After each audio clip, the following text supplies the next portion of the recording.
Hey guys, so today I'm not going to be shooting with my RS2. I'm going to be saucing and pucks into the net with my RS2.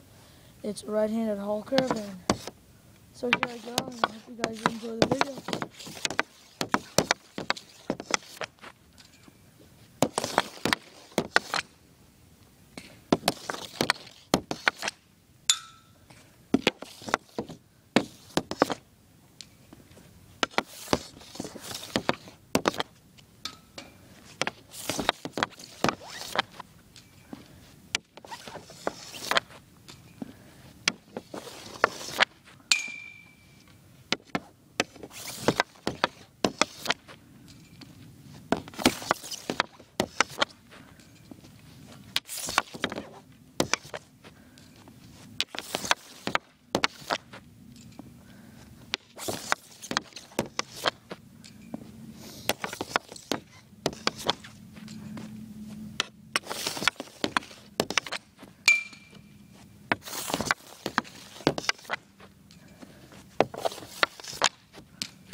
So, yeah, that's about it.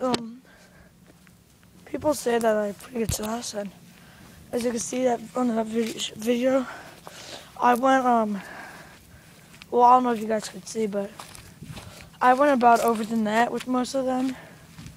Over the net, bore down, up top, in the middle. I was up in the up part of the net, so yeah. Thanks for watching the video. Comment, rate, subscribe. Thanks.